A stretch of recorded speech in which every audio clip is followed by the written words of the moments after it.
This is What to Believe, finding signal in the noise. I'm Neil Bierbaum, a journalist turned master coach, reporting what I found across 4 decades of investigation into the human condition.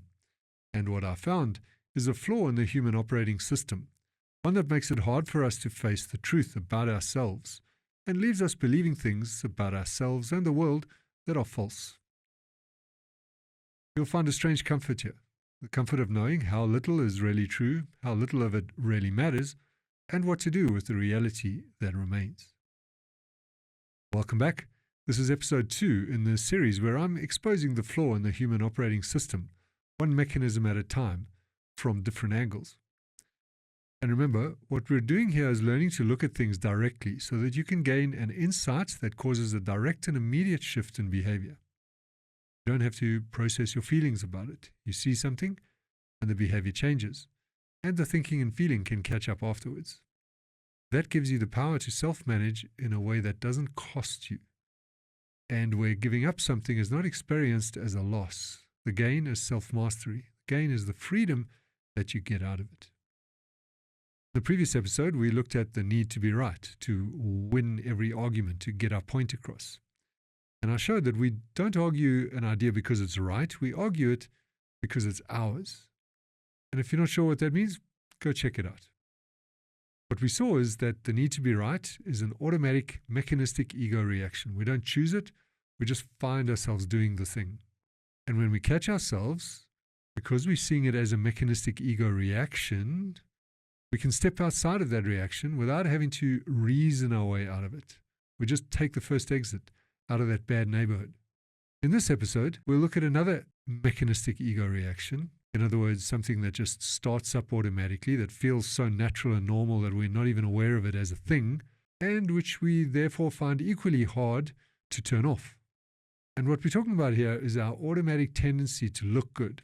In other words, the need to create a good impression, even if it's a false one, in the eyes of others, and when that gets threatened, to defend or cover up in a way that's designed to save face.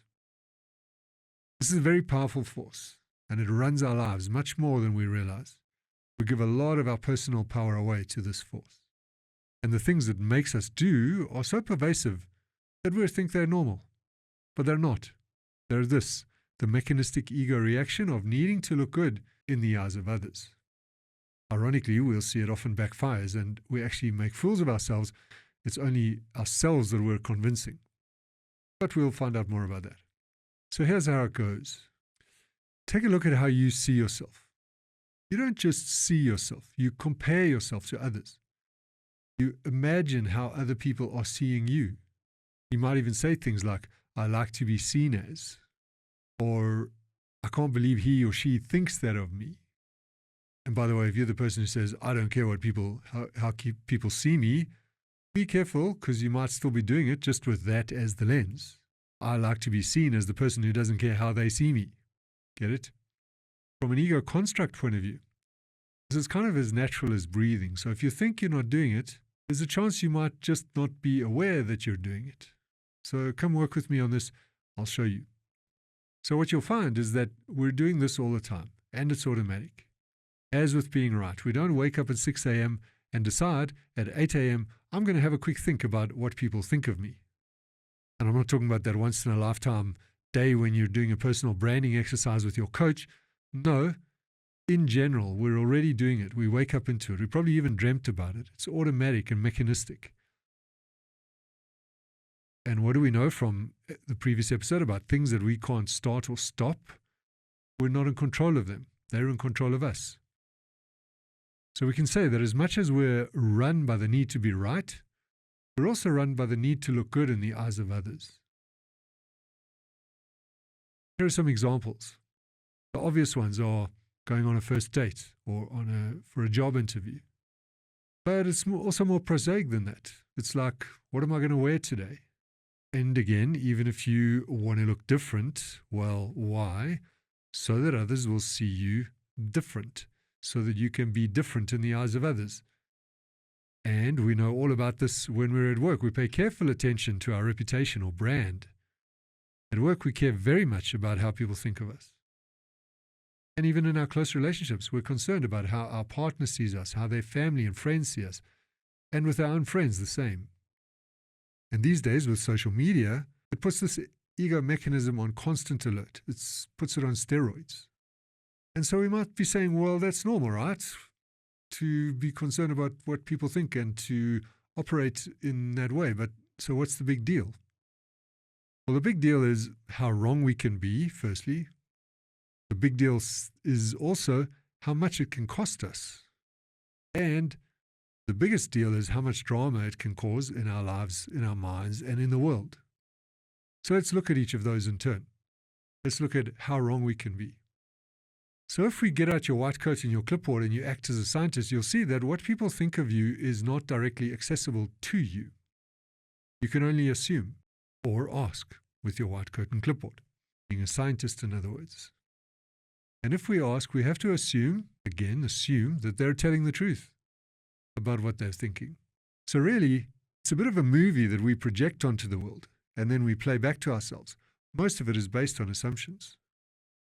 Some people are a little bit better at it than others. It's a skill that you can develop. It's an important leadership skill. And here comes a bit about what to believe. If you're getting it wrong, then you're spending a lot of energy in the wrong places, doing things to please people that are not needed. Imagine doing all those things to impress people, even people you don't like, and it's not even working. So in the same way as giving up the need to be right, we need to recognize when we're in that bad neighborhood of needing to look good in the eyes of others and just drop it. Not as easy as it sounds. I'll explain more in a minute about how we go about that. The second reason why this matters is how much it can cost us. So how many things do you do against your own will? Or how many things do you not do that you would like to do because of this mechanism? It's good in a way because it keeps us in line, social norms and all that kind of thing. However, it also stops us from saying and doing what we really could or should do. And in business, this mechanistic ego reaction can be the source of massive inefficiency and sometimes even dangerous. There's the story of the Korean airline pilot, and there was a problem with the plane. The altitude was dropping in a particular way, and the co-pilot could see this and I think was even communicating with some of the crew, but they were it was very important to defer to the senior pilot, the captain, and the captain insisted that everything was fine and the plane crashed and everybody died. That's how dangerous it can be when we're worried about needing to look good in the eyes of others or needing to allow others to maintain their looking good in our eyes. So that's often what it's about, protecting their reputation and people saving face. In some cultures, people would rather die than lose face. And they do, literally. And it can also cost literally millions of dollars get spent every year on team processes and organizations. I do a lot of that kind of work. And really, most team coaching is all about this. It's about how to get people beyond the automatic ego reaction of needing to look good and protect their reputation in order to tell the truth and therefore make better decisions, give more honest feedback, more effective feedback, and not dance around key issues or avoid making decisions because of sensitivities about what it might do to people's reputations. We also get people who spend years defending themselves in public at great cost to themselves and sometimes the taxpayer if there's a criminal charge. Here in South Africa, where there was a case probably 10, 15 years ago of a judge who got drunk one night and drove his car into a wall in a suburb, and someone took a picture of it and put it in the paper, and he was suspended. And he kept insisting that he was not drunk and that it never happened, and it was clear to everybody that it did. And this took years and years of enormous cost to everybody, cost of wasted column inches in the newspapers and legal fees and taxpayer legal fees for the prosecution and all of that, when he could have just said, okay, yes, I made a mistake. Thank you. It's over. Cut 15 years down to 10 minutes. So that leads us to the third reason why this matters is the drama that it causes. A lot of falsities and manipulation arise out of this need to project and curate and protect our reputation. You can think of people's choice of partners and careers, or especially how the parents want to choose for the children, who their partners and careers will be, and how people's whole lives get affected by that because of appearances and what will look good and what will be important from that point of view. Think of big events like weddings and similar events that can destroy family harmony for years because it's so important for one person to make the right impression. I know of a case close to me where the father cut off contact with his children for years because they didn't stay long enough at his second wedding. And then something I mentioned earlier, the sensitivities in the workplace that we have to work around, and leaders who can't be challenged. And so bad decisions get made. And it has to take a catastrophe before we'll admit to them. But at least then we can blame the catastrophe and not that person, and that person doesn't have to look bad. And one more, politicians and public figures who refuse to admit mistakes. And by the way, we don't allow them to. We expect them to lie to us, but then we hold them to an unrealistic standard when their lie gets exposed. So that causes huge drama, while some investigative journalists try to chase down the truth and then eventually expose the person. It's a huge game that gets played, and we spend enormous amounts of time and energy debating that online. So much of the news feeds online are about these kind of subjects. It takes a huge amount of time, energy, and drama on things that we could be spending meditating, doing nothing, or focusing on something that really matters. And then you get people whose egos won't let them do what's needed to solve a problem because of how they'll be seen. So I'm talking about, let's say, your business is struggling, and out of pride and the need to protect your looking good, you won't go and admit that you've got a problem and maybe take a different job, take a lowly job, because at least then you'll take care of the cash flow and then you can build up again from that. This happens a lot for men who experience loss or collapse in midlife, and they don't survive the shame of it because they can't get off their pedestal of looking good and go and start again at the bottom, take a lowly job. That's something that I went through in my 40s, was the loss of a business, and I had moved cities and lost my network and had to rebuild again, and it took a couple of years. I had to live in a commune. It was a very, very difficult time. But the fact that I was willing to do that because I was aware of this and I was able to manage it and able to go and do that enabled me to survive that and recover. If I hadn't been able to manage this need to look good, I wouldn't have been able to go through that stage. That's when we get into things like crime or corruption or swindling, because now we've got to maintain those pretenses, and so we go and we do all kinds of things. We get up to all kinds of mischief in order to maintain pretenses, and that in itself becomes very destructive. So here you can see some of the effects of this and why this matters. And we point out again that what we're talking about here is a mechanistic ego reaction at play, something that happens automatically that we have no choice over, that runs our lives. Oh, and one more thing I think of is politicians who, literally start wars over this. Or they'll start a war, and then when the war doesn't go to plan, like our guys in business before who can't, accept the loss and start again at the bottom, these politicians and people, there's a few around in the world today, then they can't end those wars, and thousands, millions die or suffer directly or indirectly. Money gets wasted that should be spent elsewhere. Why? Because one person's ego won't allow them to admit the mistake. And that's where I said the irony of it is that everybody else can see it except them.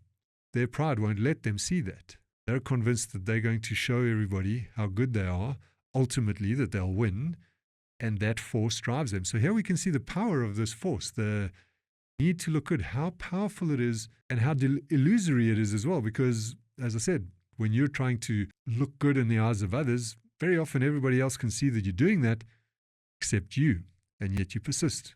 So it shows that it really is a projection. It's a movie we project onto the world, and we try to influence and change people's perceptions, and that's not real. Those perceptions are what they are. We could rather take that information, use it to develop ourselves instead of trying to force our idea of ourselves onto the world. And business people as well might do that. Wage a financial or business war. They have to win at all costs. And there's a few of those around as well at the moment in the news. So we can see this is a really destructive, costly, and even deadly force. And it's all because of a movie that we're projecting onto the world. Maybe we're the only one watching. Everyone else is watching us watch our own movie, like those politicians that I mentioned, or those men in midlife, just as examples. And that's the great irony, that everyone can see it except the person defending themselves. So here's what you can do.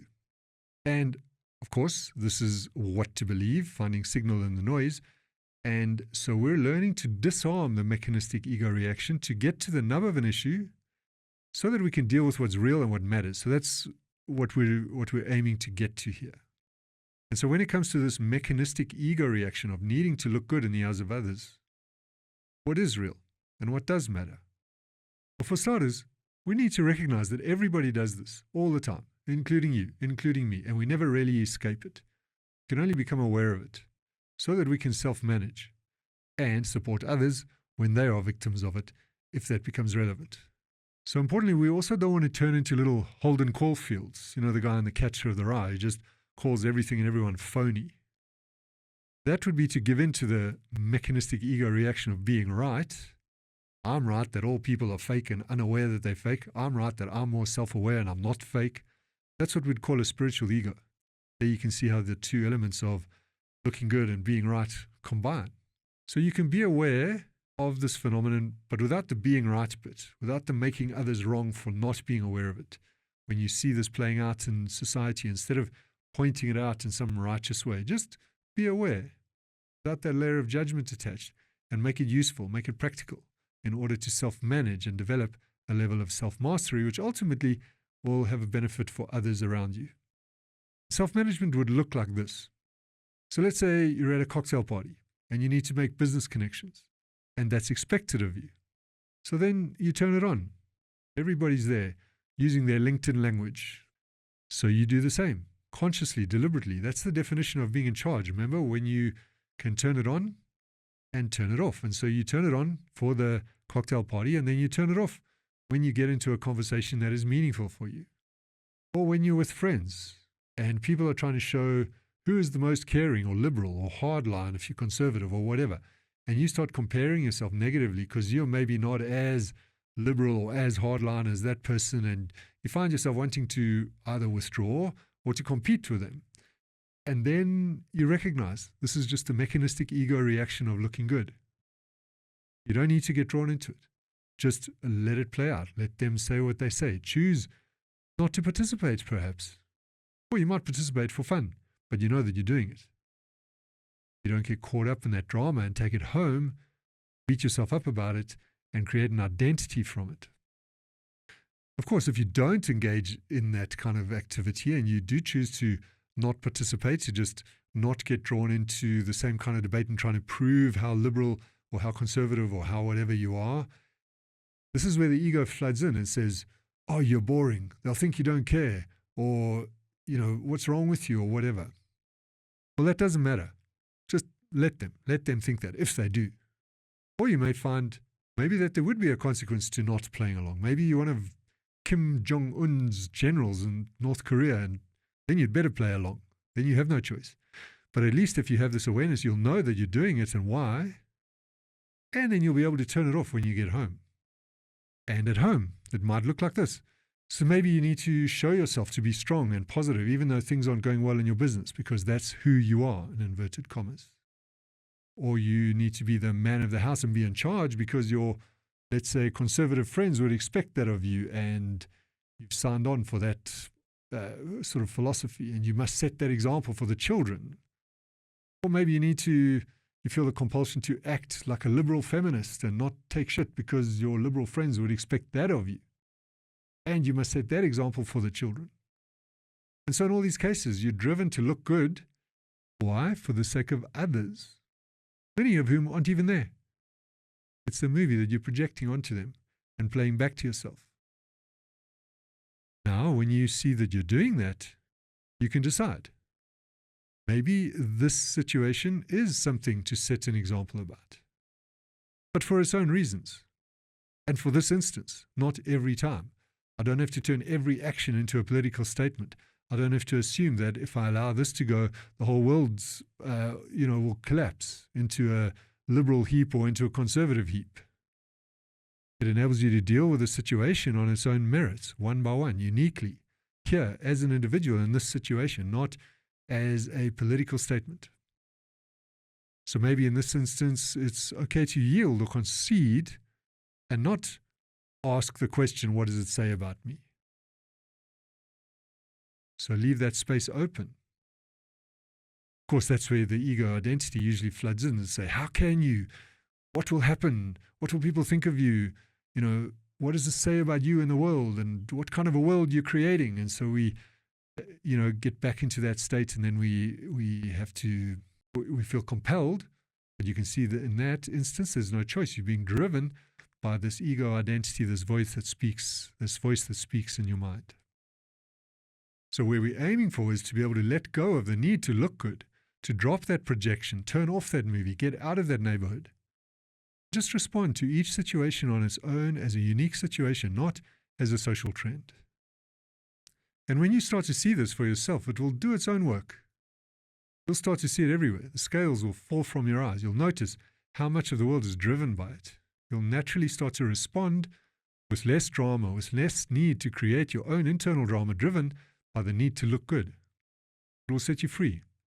Your life will evolve. Stuff will happen in that space. And out there in the social world, in today's social media world, you'll start to see how much unnecessary drama and showing, in other words, performative concern, virtue signaling or vice signaling, there is. These are all manifestations of the need to look good in the eyes of others. And as I've said, social media puts that on steroids. So as you become aware of this, you'll get clear on how much energy gets spent on it, how much energy is wasted, and the drama that it causes. You'll see how this way of being seems natural, real, the only way to be, just the way life is. And you'll see that it's not. It doesn't have to be. Can live free from all this drama, at least the parts of it that you can control. You can stop causing it in your own life, and you can stop contributing to it when other people do it. What I mean by that is all the time we spend talking about and gossiping about things in the news, the problems of the world, and what you're doing to solve it. Doesn't mean you can't do things that are meaningful for you, but just do them. There's no need to talk about them or show that you're doing them. You take that approach, you'll very quickly find out what's real and what matters. So here are some practical steps you can take. One way to test where you might be doing this is to, I always like to use this phrase, get out your white coat and clipboard, which means act like a scientist in your own life and gather the data and base your decisions and your behaviors on that, not on what's imagined or projected. So here we're projecting and imagining and assuming what other people think of us. But we've never gone and tested it. We've never got out our white coat and clipboard and acted like a scientist and gone and asked for that. So it's time to do that and go and do some research. And of course, you could do this literally. You really could. I've done it as an exercise in a corporate team. Or you can imagine yourself doing it. And here's the exercise. So imagine you've got this blue ball. And this blue ball represents your personal power. Everything, the power, the decisions that you make, the honest decisions about yourself and what you would really say if you had a chance, what you would really do if you allowed yourself. But now you're worried about what people will think. So your best friend over there, so you go and give them your blue ball. And someone at work, you go and give them your blue ball. And you're handing your power to all the people you're worried about what they think about you if you did that thing.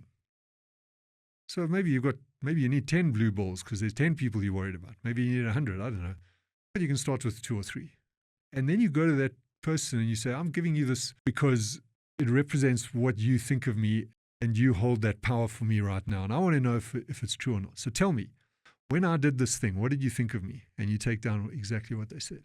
When I think this about me, do you think that about me at the same time? Do you also think that about me? So you have these questions where you explore what they really think about you. What impressions do they have? Kind of like doing a 360 in the workplace. It's your own personal little 360. Then you can decide, and often what you'll find is that most of what you've been thinking is untrue. Guaranteed. They will have a completely different view, stuff you never thought of. Maybe 1 or 2 things will match. Suddenly, you'll be going, can I have my blue ball back, please? Because I don't want to give you my power anymore. And so, as I said, you can do that literally or you can just visualize it. But I think you get the point with the exercise. Even now, you're probably already registering a few of those things that are false for you. The second thing you can do is to change your language. So when you find yourself saying, what people think of me, I'm worried about what people think of me, what you're really saying is what I think people think of me. So I'm concerned by what I think people think of me. I'm driven by what I think people think of me. That would be more correct, and it helps you with the positioning. It helps you to insert yourself into that equation and realize the projection and the assumptions that you're making. And in none of this do we want to be foolish either. So we don't want to say it absolutely doesn't matter what people think of me. We don't want to say I don't want to manage impressions at all. Again, we're not going into that extreme. We don't want to be naive or foolish or, even psychopathic about it or anything like that. That would be, that would be the wrong stance on this. This is really about self-managing, to recognize when we're doing this and it's giving away our power, when we're getting sucked into drama that we don't need to get sucked into, when we are wasting time and energy on things that are not real and don't matter. Yes, what people think of you can matter, not as much as you think it does. People have an impression of you, and if this person doesn't like you and you don't get that opportunity, there's 1,000 other opportunities out there. There are other people who will like you. I've been exposed to this my whole life as in business. Do people select me or not as a coach? Do people follow me on the channel or not? You get to know that there are enough people out there who will do business with you, who will appreciate you, to make up for the ones who don't. And those who don't, there's very little you can do to control them or to manage it. So it's more about getting an accurate view of who does, then getting a measure of what can I influence, what could I do better to present myself better, so to improve my brand. Certainly there's a range of effectiveness there that is real, that does matter. But by doing this, we get clear on what that really is. And we stop wasting time. I used to waste an enormous amount of time chasing sales leads that were gone and that were dead and thinking, what have I done wrong? What could I do differently? Eventually I realized there's a point at which when it's gone, and you move to the next thing. And I became much more effective in that space. So this is really about managing, self-managing, and getting that mastery, and not being driven by an automatic ego mechanism that causes us to spend lots of time and energy on things that don't matter. And the third thing you can do is to test your perceptions by pushing the boundaries and seeing if you survived. Why do I say survive? Because our ego tells us that this is very dangerous. Our ego is a mechanism, a defense mechanism that gets set up to kind of keep us alive. When we're kids, when our ego establishes itself, we're completely dependent on our family environment, social environment for our survival. And we develop a strategy for that survival. And so that stuff locks in the brain as a survival mechanism. So later on, when you want to change that, the ego says, but you need this to survive. And so what do you need to do? You need to test that boundary and see if you survive. Simple. Treat it how it's occurring in your brain. So I'm going to not say this to these people to create a good impression. I'm just going to leave it and see if I survive. Probably the first time you do this, you'll get exactly the reaction you've always feared. People criticize you, or a friend says, I can't believe you did this or you didn't do that. Fine, but did you survive? We don't ask, did it work? Because sometimes it doesn't work. Did you survive? And then you can ask the question, did it work? But after like 10 times, not the first time. The first time you'll probably get the reaction you felt. But after you've pushed the boundaries a number of times and you start seeing, well, 6 or 7 times out of 10, I'm actually getting a better reaction than I expected, and I'm surviving. And so that builds a case for me to then do this more and push this boundary further. And then I can learn to give up the need to create a good impression and try to influence people on how they think of me, and I can start to live independent and free from that compulsive mechanism. So you can see this is not about individual personality, my individual conditioning. It doesn't require years of therapy. You don't have to search for it in that path. It's a mechanistic ego reaction that runs automatically. It tells you that you need it for survival. And if you can just recognize it, let go, push the boundary test, see that you survive, and build a case for yourself, you can set yourself free from that. If you want to go into therapy and find out some individual details about it, that's fine. Go and do that. But it won't be as effective as what I'm showing you here. This way, you can just become aware of it, exit, drop it, stop. Won't die. It's your ego running you that tells you might die. It says, everyone will hate me, I'll damage my reputation, lose my job, my friends. I'll never get another one. My children will suffer and I'll die. That's the ego identity flooding in like the water does when you get out of the bath. The analogy I used in the previous episode. The water doesn't wait for you to fill that space, it just closes in. Your ego identity does that too when you stop doing what it drives you to do. But as we've seen, if you got out your white coat and clipboard, what would you find? That it's not you. It's your ego itself that is experiencing this as a death, quite literally, because when you do it, or when you stop letting the program run you, you disarm your ego. That puts you in charge because you can turn it on and off. So now you're in charge of the thing, and your ego doesn't like that. Ego is always on, even if you can't see it, and it doesn't like being turned off. But your ego is not you. It's an entity that is running the show. It's the car that you're not in control of. And when you learn to disarm it, as we're doing, you start to gain control of that car. You put yourself in the driver's seat of your own ego, and you don't need therapy to do that entirely. Therapy is useful, and this is a much more direct and immediate way. So we'll do more on this as we go, on the structure and nature of the ego and how it operates as an independent entity and what your relationship to that ego can be. And there's a much bigger piece to do with this looking good that we'll do along the way around honesty and authenticity. Also have some videos and Substack posts on that theme. You can look them up. There'll be links in the show notes. So get out your white coat and clipboard and go and do some research. In the next episode, we'll look at the approach that we're using here of seeing things directly as a phenomenon instead of thinking about them intellectually. How we're addressing the structure of ego instead of the nuances of personality. One is like riding the bicycle, the other is reading about bicycles. Here, we're all about riding. So if you're finding value from this, please subscribe, rate, and review wherever you're listening. You'll find a written companion on Substack under my name. And if you want to take it further, there are ways to work with me. You'll find the link in the show notes. That's what to believe for this week. If something landed, not just made sense, but actually landed, then share it with someone who you believe could benefit from it as well. That's how this work spreads. I'm Neil Bierbaum. Thank you for listening. See you next time.